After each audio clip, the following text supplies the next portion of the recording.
Hey guys, welcome to YouTube channel Ronak Purani coaching. Very good morning.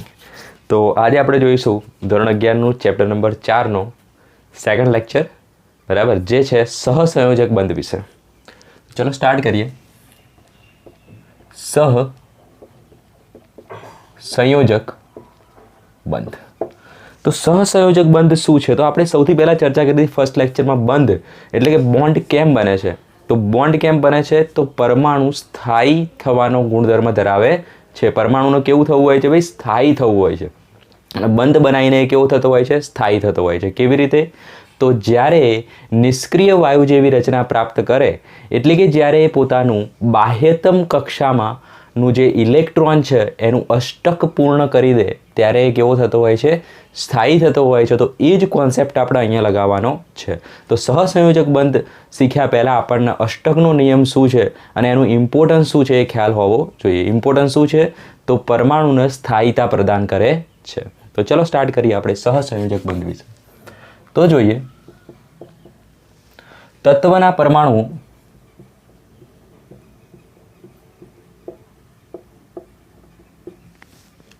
બરાબર, બે કે તેથી વધુ પરમાણુ, બે કે તેથી વધુ હોઈ શકે પરમાણુ, બરાબર। તત્વના પરમાણુ જ્યારે સંયોજકતા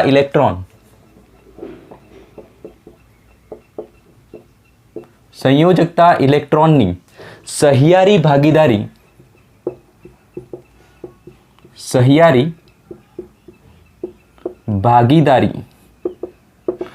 કયા ઇલેક્ટ્રોનની ભાઈ? સંયોજકતા ઇલેક્ટ્રોનની ભાગીદારી કરીને બંધ બનાવો, બરાબર। ઇલેક્ટ્રોનની સહિયારી ભાગીદારી કરીને બંધ બનાવે ત્યારે રચાતો જે બંધ હોય એને કેવું કહીશું આપણે? સહસંયોજક બંધ કહીશું। ફોર એક્ઝામ્પલ, એક એક્ઝામ્પલથી સમજીએ આપણે। દાખલા તરીકે આપણે લઈએ છીએ, અહીંયા લખી દઈએ આપણે એક બંધ। ચલો પછી ખ્યાલ આવશે એક બંધ કેમ લખ્યું છે। તો ઉદાહરણ જોઈએ આપણે પહેલું Cl2। તો ક્લોરીનનો પરમાણુય ક્રમાંક કયો? આ બધી વસ્તુ આવડવી જોઈએ। 30 પરમાણુય ક્રમાંક ખાસ આવડવા જોઈએ, તો જ આપણે કેમિસ્ટ્રીમાં આગળ ડેવલપ થઈ શકીએ। ઓકે, તો એના માટે આગળના લેક્ચર્સ જોઈ લેજો। તો ક્લોરીનનો પરમાણુય ક્રમાંક આવે 17। તો એક ક્લોરીનની ઇલેક્ટ્રોન રચના આપણે લખી દઈએ અહીંયા। શું આવશે 17 માટે? 1s2 2s2 2p6 કેટલા ઇલેક્ટ્રોન થયા? 6 8 10। દેન 3s2 એન્ડ 3p કેટલા કરવાના? 17 એટલે 3p5 5 તમે 7 થઈ ગયા 17 ઇલેક્ટ્રોન। હવે શું કહે છે સહસંયોજક બંધ? કયા ઇલેક્ટ્રોનની ભાગીદારી? સંયોજકતા ઇલેક્ટ્રોનની ભાગીદારી। તો ભાઈ સંયોજકતા ઇલેક્ટ્રોન કોને કહેવાય? તો સૌથી મોટો n હોય, બરાબર, એની સાથે સંકળાયેલા જે ઇલેક્ટ્રોન હોય એને શું કહેવાય? સંયોજકતા ઇલેક્ટ્રોન કહેવાય। n એટલે શું થાય? પરમાણવીય કક્ષા। તો સૌથી મોટી કક્ષા કઈ છે? 3। એની સાથે સંકળાયેલા ઇલેક્ટ્રોન કેટલા? 3s2 3p5 total 7। તો આના સંયોજકતા ઇલેક્ટ્રોન કેટલા થઈ ગયા કહેવાય? 7 થઈ ગયા કહેવાય। તો એવા આપણી જોડે કેટલા ક્લોરીનના અણુ છે? 2 અણુ છે ક્લોરીનના, કેટલા પરમાણુ છે? 2 પરમાણુ છે અને એક ક્લોરીનનો અણુ બનાવ્યો છે। તો 2 પરમાણુ આપણે બતાવીએ। એક જોઈએ આપણે Cl, કેટલા કીધા બાહ્યતમ કક્ષામાં? 7 ઇલેક્ટ્રોન। ચલો, અને અહીંયા લખી દઈએ Cl। તો 7 ઇલેક્ટ્રોન કેવી રીતે દર્શાવી શકીએ? તો આ ક્લોરીનના 7 ઇલેક્ટ્રોન કેટલા થયા? 2 2 4 2 6। ઓકે, અને અહીંયા આવશે 1 ઇલેક્ટ્રોન। ક્લિયર? બીજો ક્લોરીન લઈએ। ચલો આને ચોકડીથી દર્શાવી દઈએ એટલે વધારે ખ્યાલ આવે કે આ ક્લોરીન પરમાણુના છે, અને આ આવશે એનો, થઈ ગયા 7 ઇલેક્ટ્રોન। હવે ક્લોરીન શું કરે છે? ક્લોરીન ન તો ભાઈ અષ્ટક પૂરું કરવું છે એટલે કે સ્થાયી થવું છે, તો એ 8 ઇલેક્ટ્રોન જોઈએ। આની જોડે 7 છે, આની જોડે 7 છે, એટલે શું કરશે? આ એવું કહેશે કે ભાઈ તું તારો 1 ઇલેક્ટ્રોન મને આપી દે, આ કહેશે તું તારો ઇલેક્ટ્રોન મને આપી દે, અને આપણે બંને એ ઇલેક્ટ્રોનને સાથે રાખીશું। મતલબ એ બંને ઇલેક્ટ્રોન હવે આપણા બેના કહેવાશે। ખ્યાલ આવી ગયો? તો આ રચના હવે કેવી રીતે બનશે? તો નજીક લખીએ તો વધુ ખ્યાલ આવશે।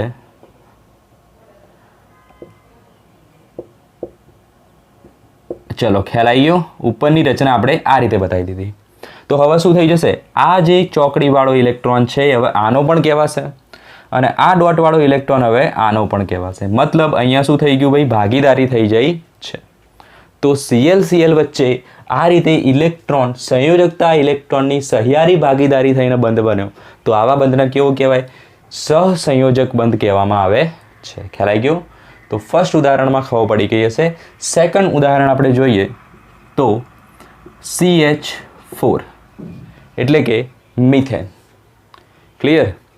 અથવા તો આપણે લઈ લઈએ CCl4 પણ લઈ શકીએ. બરાબર? તો લખી દઈએ આપણે બુકનું એક્ઝામ્પલ CCl4 એટલે કે કાર્બન ટેટ્રાક્લોરાઇડ. તો કાર્બનનો પરમાણુય ક્રમાંક કયો આવે, 6. બાહ્યતમ કક્ષામાં કેટલા ઇલેક્ટ્રોન, 1s2 2s2 2p2. એટલે બાહ્યતમ કક્ષામાં કેટલા થઈ ગયા, 2s2 2p2 ટોટલ 4 ઇલેક્ટ્રોન. તો આપણે કાર્બનના 4 ઇલેક્ટ્રોન બતાવી દઈએ.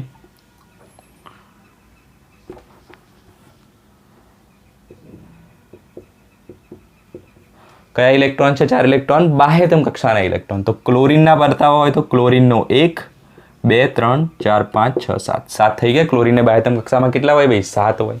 તો એ રીતે બધા જ ક્લોરીનના 7 દર્શાવી દઈએ.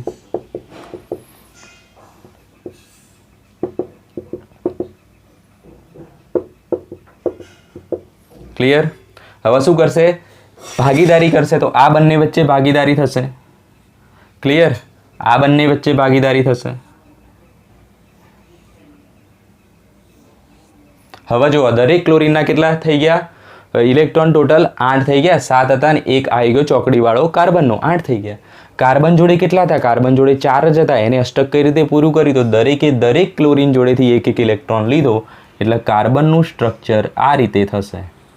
થઈ ગયા 8 ઇલેક્ટ્રોન. જોઈ લો, 4 ચોકડીવાળા અને 4 ડોટવાળા. તો આ થઈ ગયું CCl4ની જે રચના છે.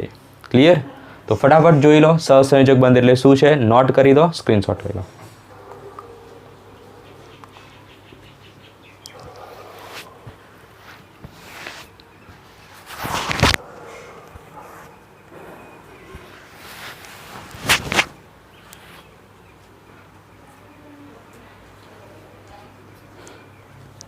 ચલો થઈ ગયું? ઓકે.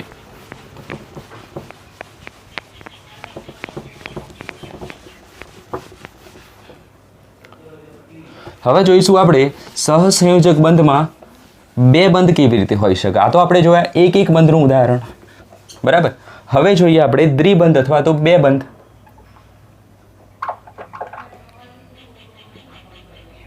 બે બંધનું ઉદાહરણ કયું લઈશું? તો ડબલ બોન્ડ શામાં જોવા મળે છે, લઈએ એક ઉદાહરણ આપણે O2. બરાબર? હવે બધી વસ્તુ હવામાં જશે. બરાબર? ખ્યાલ રાખજો, બધી વસ્તુ ઇલેક્ટ્રોન રચના લખીશ નહીં. ઓક્સિજનનો નંબર કયો આવશે, 8. ઇલેક્ટ્રોન રચના કેવી લખી શકાય, 2 6. બાહ્યતમ કક્ષામાં કેટલા ઇલેક્ટ્રોન થઈ ગયા, 6. તમે વ્યવસ્થિત રીતે લખજો 1 by 1. તો ઓક્સિજનની બાહ્યતમ કક્ષામાં 6 ઇલેક્ટ્રોન કઈ રીતે બતાવીશું, 2 3 4 5 6 થઈ ગયા. આ ઓક્સિજનની બાહ્યતમ કક્ષામાં કેટલા, 1 2 3 4 5 6. ક્લિયર? 6 6 થઈ ગયા. બંને શું કરશે, બે બે ઇલેક્ટ્રોનની સહિયારી ભાગીદારી કરશે. બરાબર? આ ઇલેક્ટ્રોન આનો પણ થઈ જશે, આ ઇલેક્ટ્રોન આનો પણ થઈ જશે અને થશે શું, સહિયારી ભાગીદારી. તો ઇલેક્ટ્રોન રચના બંધ આ રીતે કંઈક થશે. ક્લિયર? હવે ટોટલ આ ઓક્સિજનના કેટલા થઈ ગયા, 6 અને 2 ચોકડી 8, 6 અને 2 ડોટ કેટલા થઈ ગયા, 8. તો આ રીતે ઓક્સિજનમાં બંધ બને છે ડબલ બોન્ડ O. એટલા માટે ઓક્સિજનને આપણે કેવી રીતે લખીએ છીએ, O ડબલ બોન્ડ O હંમેશા હોય ઓક્સિજન. બરાબર? તટસ્થ ઓક્સિજનનો જે અણુ છે એ કેવી રીતે હોય, O ડબલ બોન્ડ Oની રીતે હોય. ખ્યાલ આવી ગયો? બિલકુલ ખ્યાલ આવી ગયો. સેકન્ડ એક્ઝામ્પલ આપણે જોઈએ ઇથિન. બરાબર? ઇથિનનું સ્ટ્રક્ચર કેવું હોય, CH2 ડબલ બોન્ડ CH2. આને શું કહેવાય, ઇથિન કહેવાય. આગળ તમે ઓર્ગેનિકમાં ડિટેલમાં ભણશો, ધોરણ 10માં પણ જોઈ ચૂક્યા છો. ચલો જોઈએ. તો કાર્બનનું બાહ્યતમ કક્ષામાં કેટલા ઇલેક્ટ્રોન હોય ભાઈ, તો કાર્બનની બાહ્યતમ કક્ષામાં કાર્બનનો નંબર કયો, 6. બાહ્યતમ કક્ષામાં કેટલા આવશે, 2 4. બાહ્યતમ કક્ષામાં 4 ઇલેક્ટ્રોન. આ તો 1s છે, આ કઈ છે 2 વાળી. હાઇડ્રોજનમાં કેટલા હોય, નંબર 1. તો બાહ્યતમ કક્ષામાં કેટલા, 1. ક્લિયર? 1 ઇલેક્ટ્રોન. તો કાર્બનનો કઈ રીતે લખીશું આપણે CH2 ડબલ બોન્ડ CH2 બનાવીએ. ચલો અહીંયા બનાવીએ. કાર્બન છે, બાહ્યતમ કક્ષામાં 4 ઇલેક્ટ્રોન, 1 2 3 અને 4. બીજો કાર્બન લઈ લો, 1 2 3 અને 4. ચલો આપણે કાર્બન બંનેના ચોકડીથી બતાવી દઈએ. બરાબર, કોઈ બી રીતે બતાવે, તમે બધા ડોટ રીતે પણ બતાવી શકો, કંઈ ખોટું નહીં. આ તો ખાલી અલગ કરવા માટે આપણે ચોકડીથી બતાવી શકીએ છીએ. બધાના ડોટ વડે પણ બતાવી શકાય. ચલો, અને હાઇડ્રોજન કેટલા છે? 2 હાઇડ્રોજન. તો એક હાઇડ્રોજન અહીંયા મૂકી દઈએ, એક હાઇડ્રોજન અહીંયા મૂકી દઈએ, એક હાઇડ્રોજન અહીંયા અને એક હાઇડ્રોજન અહીંયા. ક્લિયર? તો હાઇડ્રોજનનો એક ઇલેક્ટ્રોન હાઇડ્રોજન, એક ઇલેક્ટ્રોન હાઇડ્રોજન, એક ઇલેક્ટ્રોન હાઇડ્રોજન. તો આ જે રહ્યું કાર્બન, એની જોડે તો 4 જ ઇલેક્ટ્રોન હતા અને હવે કેટલા થઈ ગયા? 4 2 6 અને 2 8. તો આ કાર્બનનો પરમાણુ આ રીતે થશે, આ કાર્બનનો પરમાણુ આ રીતે થશે. ખ્યાલ આવી ગયો? અને હાઇડ્રોજન પણ આ રીતે થશે. આપણે એક હાઇડ્રોજનને બતાવી દઈએ. તો હાઇડ્રોજનના 2 થઈ ગયા. તો એકચ્યુઅલમાં કેવું દેખાતું હશે? આ C ડબલ બોન્ડ C, એક H અને આ. તો આ થઈ ગયું CH2 ડબલ બોન્ડ CH2. ખ્યાલ આવી ગયો? કાર્બનના 4 બાહ્યતમ કક્ષામાં ઇલેક્ટ્રોન, કાર્બનના 4 બાહ્યતમ કક્ષામાં ઇલેક્ટ્રોન, વચ્ચે 2 બોન્ડ હોય છે તો 2 ઇલેક્ટ્રોન આપણે આ રીતે બતાવી દઈશું. આ બંને વચ્ચે સહિયારી ભાગીદારી થઈ જશે. ખ્યાલ આવી ગયો? તો 2 બંધ કેવી રીતે હોય સહસંયોજક બંધમાં? તો એ આ રીતે હોય છે. નોટ ડાઉન કરો. ત્રિબંધ વિશે જોઈશું.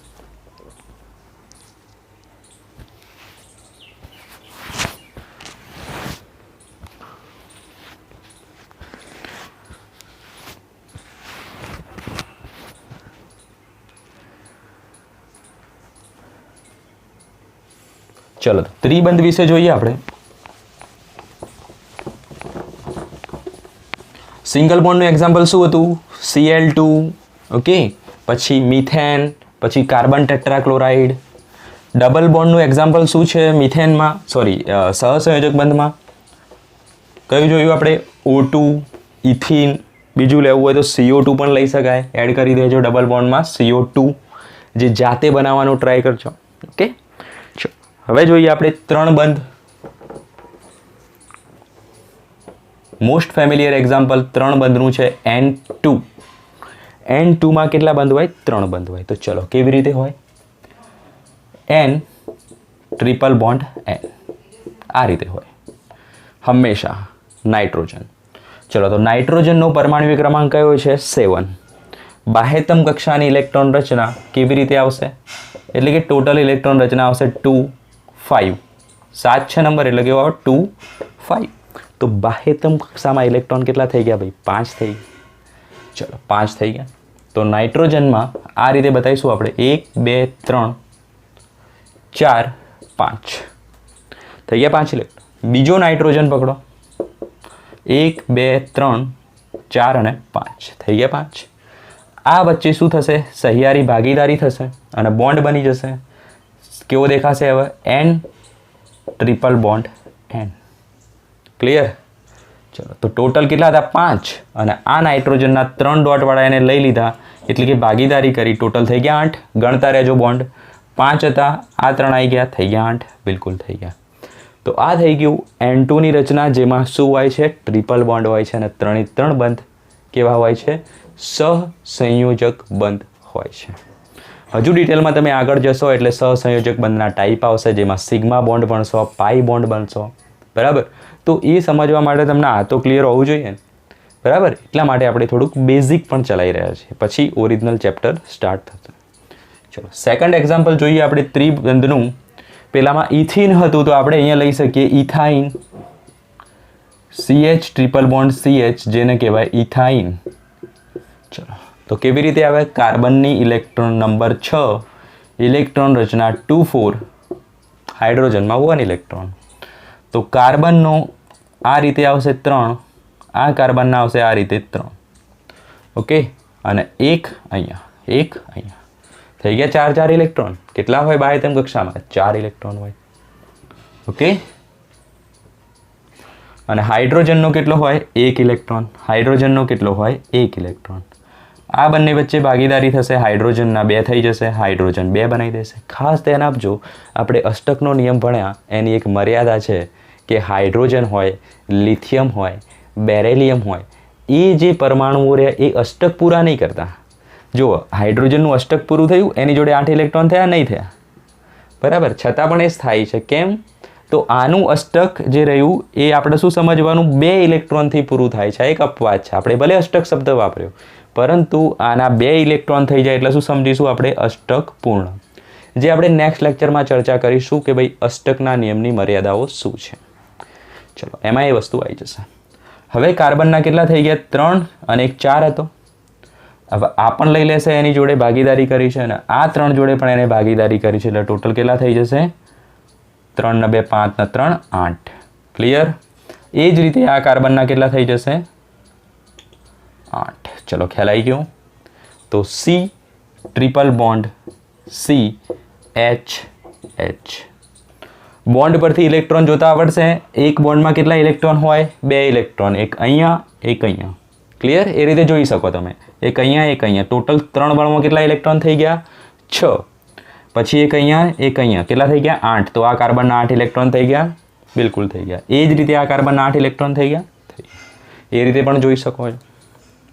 નોટ ડાઉન કરો ફટાફટ.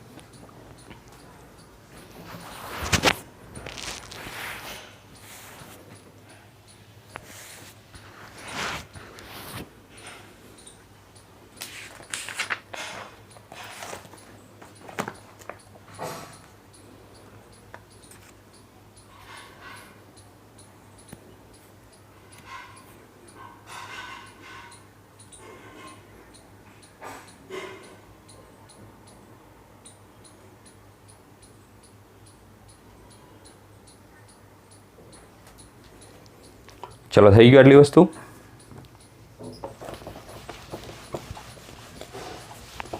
હવે આપણે જોઈએ એક નાનકડો ટોપિક સહસંયોજક બંધની અંદર, જે છે ધ્રુવીય સહસંયોજક બંધ કોને કહેવાય અને અધ્રુવીય સહસંયોજક બંધ કોને કહેવાય. ચલો ફટાફટ જોઈ લઈએ. ધ્રુવીય સહસંયોજક બંધ અને અધ્રુવીય સહસંયોજક બંધ. જો ધ્રુવીય શબ્દથી તમે જાણો છો, પરિચિત છો, જાણો છો.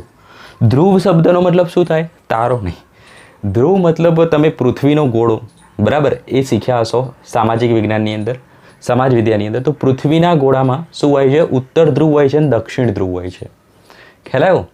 એનો મતલબ શું થયો, બંને કેવા છે, ઓપોઝિટ છે, બરાબર. જેને શું કહેવાય, પોલરાઇઝેશન પણ કહેવાય, બરાબર. જ્યારે 2 વસ્તુ અલગ અલગ દિશામાં ખેંચાઈ જાય ને એને શું કહેવાય, પોલરાઇઝેશન થયું કહેવાય, ધ્રુવીયકરણ થયું કહેવાય. પણ ખાસ યાદ રાખજો, ઇમ્પોર્ટન્ટ છે, બરાબર, જનરલ નોલેજ માટે પણ. તો ધ્રુવીય શબ્દ આવે એનો મતલબ શું થયો, 2 ઓપોઝિટ વસ્તુ એકબીજાથી દૂર ખેંચાઈ રહી છે. તો ચલો સમજીએ ધ્રુવીય સહસંયોજક બંધ શું છે.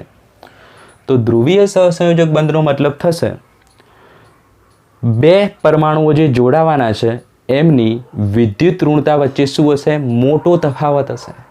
ઓકે, એકની વિદ્યુત ઋણતા ખૂબ જ વધુ ને એકની કેવી, ઓછી. તો આપણે શીખી ગયા ચેપ્ટર નંબર 3માં આવર્ત કોષ્ટકની અંદર સૌથી વધુ વિદ્યુત ઋણ તત્વો કયા હોય છે, હેલોજન તત્વો. અને સૌથી ઓછા વિદ્યુત ઋણ કોણ હોય છે, આલ્કલી ધાતુ તત્વો, બરાબર. તો સૌથી વધુ વિદ્યુત ઋણતાવાળું હેલોજન કોઈ બી લઈ લો અને આ બાજુથી કોઈ બી આલ્કલી લઈ લો.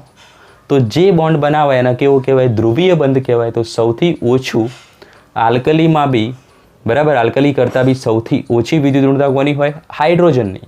તો હાઇડ્રોજન અને હેલોજનનું કોઈ એક અણુ બનાવી દઈએ, એમાં કેવું જોવા બનશે, બોન્ડ ધ્રુવીય બંધ જોવા મળશે. તો એક્ઝામ્પલ લઈ લઈએ.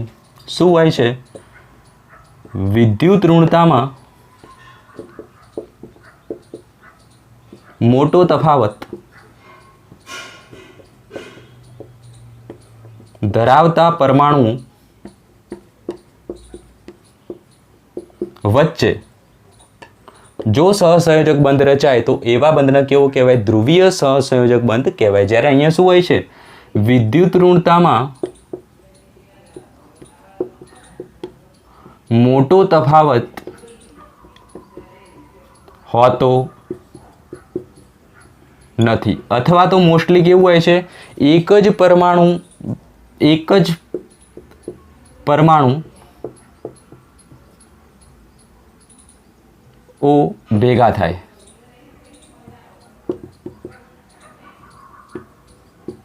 એક જ પરમાણુઓ ભેગા થઈને બંધ બનાવે છે. એક જ પરમાણુ મતલબ શું? એક સરખા. ઓક્સિજન લઈ લઈએ, બરાબર. N2 એટલે કે નાઇટ્રોજન લઈ લઈએ. તો આ જે બંધ બને છે એ કેવો હોય છે? અધ્રુવીય બંધ હોય છે. ક્લિયર? Cl2 લઈ લઈએ, બરાબર. તો આ જે બંધ છે એ કેવો હોય છે? અધ્રુવીય બંધ હોય છે. તો ધ્રુવીયમાં સમજો HCl, બરાબર. તો HCl વચ્ચે જે બંધ બનશે, બરાબર, ક્લોરીન જોડે 7 ઇલેક્ટ્રોન હશે, આની જોડે 1 ઇલેક્ટ્રોન હશે. શું થશે? ભાગીદારી થશે. ખ્યાલ આવ્યો? 7 ઇલેક્ટ્રોન થઈ ગયા, અહીંયા ભાગીદારી થશે. તો અહીંયા જે ઇલેક્ટ્રોન છે ને એ ક્લોરીન કેવો છે? વધુ વિદ્યુત ઋણ છે. એટલે શું કરશે? વિદ્યુત ઋણ શું કરે? વિદ્યુત ઋણતા મતલબ શું થાય? ઇલેક્ટ્રોન આકર્ષવાની ક્ષમતા. તો અહીંયા ક્લોરીનની ઇલેક્ટ્રોન આકર્ષવાની ક્ષમતા વધુ છે. તો એ શું કરશે? આ ઇલેક્ટ્રોનને એકચ્યુઅલમાં અહીંયા નહીં રહેવા દે. શું કરશે? પોતાની તરફ વધુ ખેંચશે. લઈ નહીં લે, પણ શું કરશે? પોતાની તરફ વધુ ખેંચશે. ઓકે, તો એકચ્યુઅલમાં શું થશે? આ બાજુ આકર્ષાયેલું હશે, આ બાજુ આકર્ષાયેલું હશે. ખ્યાલ આવ્યો? આ વિદ્યુત વાદળ, ઇલેક્ટ્રોનનું વાદળ આ બાજુ આકર્ષાયેલું હશે. તો આ ભાર કેવો થશે? માઇનસ ડેલ થશે.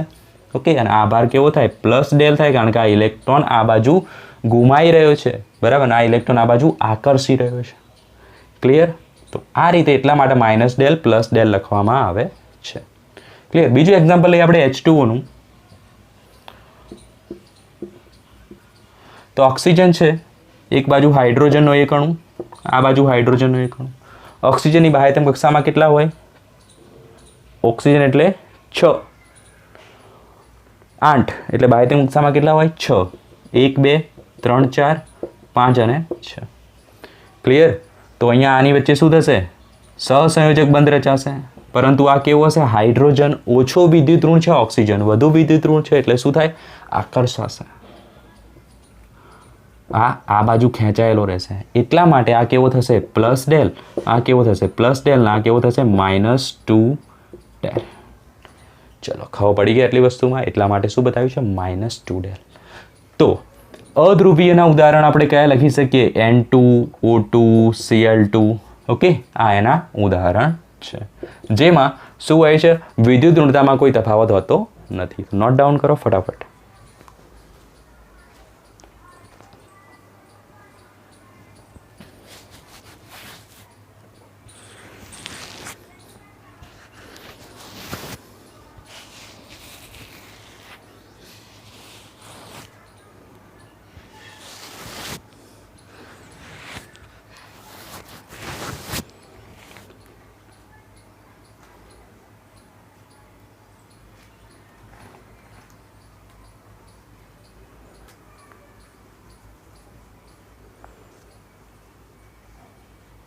ચલો, થઈ ગયું નોટ ડાઉન?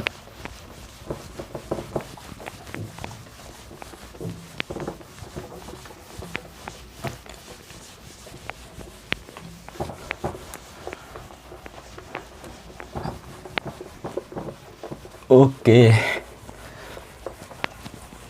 હવે જોઈએ આપણે ઇમ્પોર્ટન્ટ ટોપિક, સવર્ગ સહસંયોજક બંધ. ફટાફટ. સવર્ગ સહસંયોજક બંધ. ચલો, તો સવર્ગ સહસંયોજક બંધમાં શું હોય? તો સહસંયોજક બંધ ટાઈપ જ છે, પણ એકચ્યુઅલમાં શું હોય છે અહીંયા? તો જુઓ, અણુ અથવા આયનની રચનામાં, અણુ અથવા આયનની રચનામાં ભાગીદારી માટે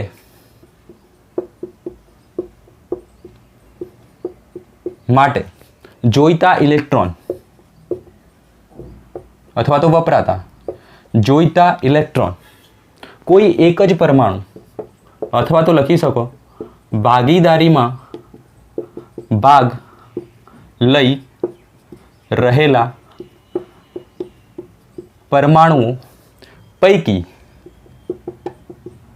કોઈ એક જ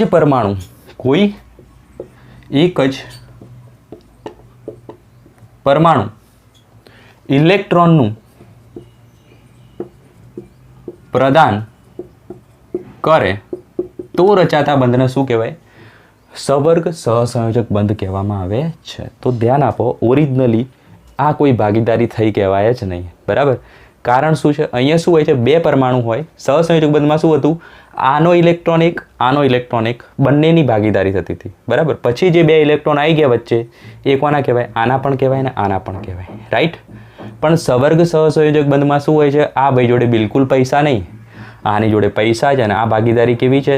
આ જ ખાલી બધા પૈસા રોકે, એટલે કે આ જ એકલો બધા ઇલેક્ટ્રોન રોકી રહ્યો છે. આનો તો કોઈ રોલ છે નહીં, આની જોડે તો ઇલેક્ટ્રોન છે જ નહીં. અને એ જે ભાગીદારીથી બોન્ડ બને છે એ કેવો છે? સવર્ગ સહસંયોજક બંધ છે. ક્લિયર? ફોર એક્ઝામ્પલ જોઈએ તો પહેલું જોઈએ આપણે NH3નું, જે એક ઇઝી છે, તો એ પહેલાં જોઈએ. NH4+, NH4+નું ઉદાહરણ. તો આ કેવી રીતે બને હોય? NH3 અને વત્તા H+ ભેગા થાય અને શું બને? NH4+ બને છે. હવે જો હાઇડ્રોજનમાં એક ઇલેક્ટ્રોન હોય, એ ગુમાઈને શું બનાવે? H+ બનાવે. એટલા માટે H+ જોડે કેટલા ઇલેક્ટ્રોન હોય? બિલકુલ ઇલેક્ટ્રોન હોય નહીં. એટલે અહીંયા ઇલેક્ટ્રોનની સંખ્યા કેટલી લખીએ છીએ આપણે? 0. સમજી ગયા?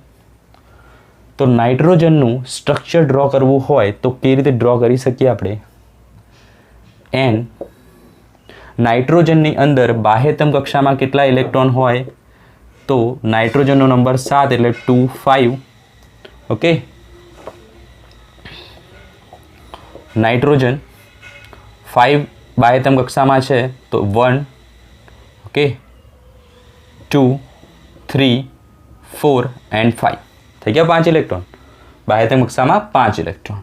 અને હાઇડ્રોજન જોડે કેટલા હોય? 1. પણ અહીંયા તો કોણ છે? H+.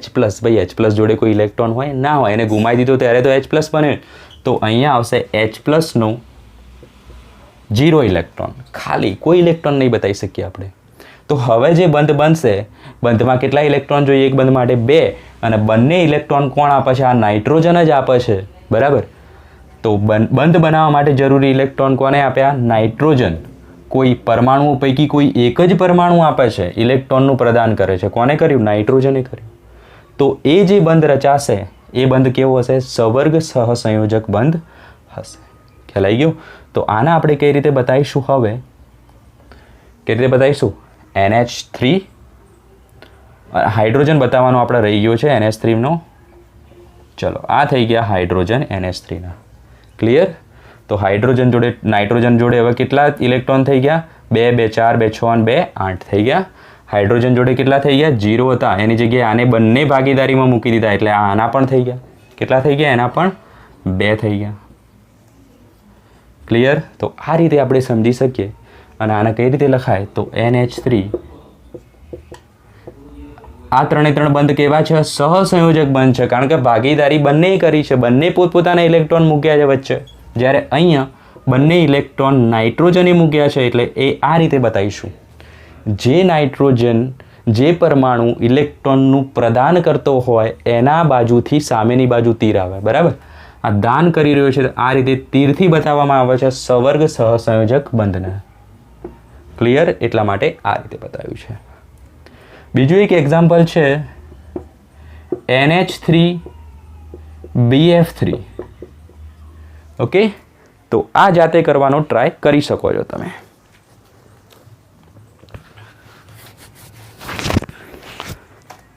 ચલો બતાવી દઈએ, કોઈને કન્ફ્યુઝન ના રહે એટલા માટે. તો નાઇટ્રોજનમાં NHHH. હવે નાઇટ્રોજનના ઇલેક્ટ્રોન આપણે બતાવતા નથી. આ એક ઇલેક્ટ્રોન, આ બીજો, ત્રીજો, અને 2 ઇલેક્ટ્રોન ક્યાં આવશે? અહીંયા. થઈ ગયું નાઇટ્રોજન NH3. BF3 બતાવવો હોય તો કેવી રીતે થાય? B. બોરોનનો નંબર કયો? હા, હી, લી, બે, બો. 5 નંબર. બાહ્યતમ કક્ષામાં કેટલા ઇલેક્ટ્રોન આવે બોરોનમાં? 2, 3, 3 ઇલેક્ટ્રોન. ક્લિયર? કારણ કે બોરોનનો નંબર કયો છે? 5 છે. તો એના ઇલેક્ટ્રોન આ રીતે બતાવી શકો. ઓકે, 3 થઈ ગયા બાહ્યતમ કક્ષામાં. અને ફ્લોરિનમાં કેટલા હોય? 7 હોય.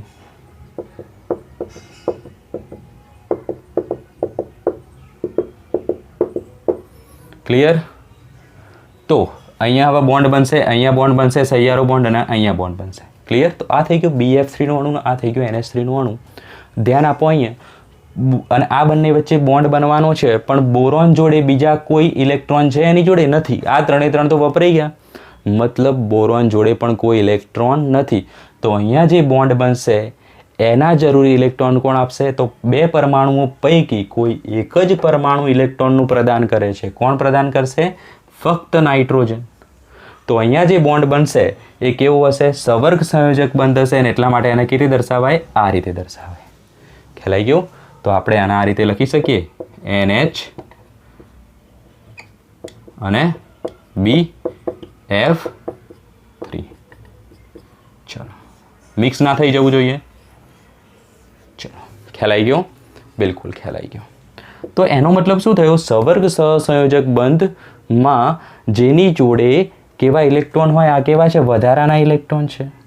ઓકે, આ કેવા છે? વધારાના ઇલેક્ટ્રોન છે. જે બંધમાં ભાગ નથી લેતા તો એવા ઇલેક્ટ્રોનને કેવા કહેવાય? અબંધકારક ઇલેક્ટ્રોન કહેવાય.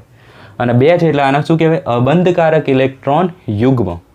એ બીજા પરમાણુની ખાલી કક્ષક સાથે બંધ બનાવે છે, એટલે કે અહીંયા શૂન્ય ઇલેક્ટ્રોન છે તો એને શું કહેવાય? ખાલી કક્ષક સાથે બંધ બનાવે છે, અને એવા બંધને શું કહેવાય? સવર્ગ સહસંયોજક બંધ કહેવામાં આવે છે.